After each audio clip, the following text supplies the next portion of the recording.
अस्सलाम वालेकुम नाज़रीन, सामीन उम्मीद करते हैं कि आप सभी खैर वाफियत से होंगे, बिल्कुल ठीक ठाक होंगे। तो आप आज गोल्ड रेट्स का रेट जानेंगे पाकिस्तानी रुपीस के हिसाब से, करात के हिसाब से हम बात करेंगे। 22 करात, 24 करात, इसी तरह डिटेल के साथ हम बात करेंगे।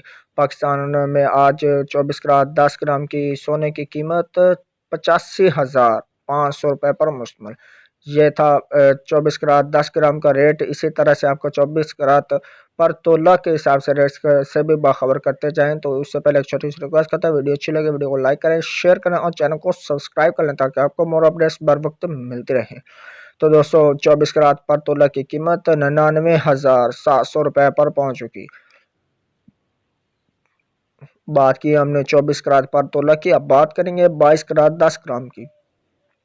22 करात 10 ग्राम की कीमत 78,374 रुपये तक जा पहुंची पाकिस्तानी रुपीस के हिसाब से। ये बात की हमने पाकिस्तान के रेट से। कराची की कीमत जो है वो भी इसी तरह से 85,500 रुपये पर मुश्तमिल, जो कि 24 करात 10 ग्राम की कीमत बनती है।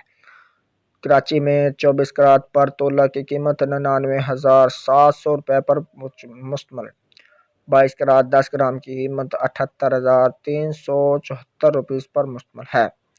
इसी तरह से लाहौर, इस्लामाबाद, रावलपिंडी, पेशावर और क्वेटा में भी सेम प्राइस में मुहैया की जाती हैं। 24 करात 10 ग्राम की कीमत क्वेटा, इस्लामाबाद, पेशावर सभी कंट्रीज पाकिस्तान में यानी कि 85,500 रुपये पर मुश्तमिल, और इसकी 24 करात पर तोला की कीमत 99,700 रुपये तय की। 22 करात 10 ग्राम की कीमत भी 78,374 रुपये तक जा पहुंची। तो ये थे आज के रेट्स जो पाकिस्तान रुपीस के हिसाब से आपको अपडेट्स किए। तो उम्मीद करते हैं कि आपको ये वीडियो अच्छी लगी। अगर वीडियो अच्छी लगे वीडियो को लाइक करें, शेयर करें, चैनल को सब्सक्राइब करें। मिलता है नेक्स्ट वीडियो में नई अपडेट के साथ, तब तक के लिए अल्लाह हाफिज़, बाय बाय।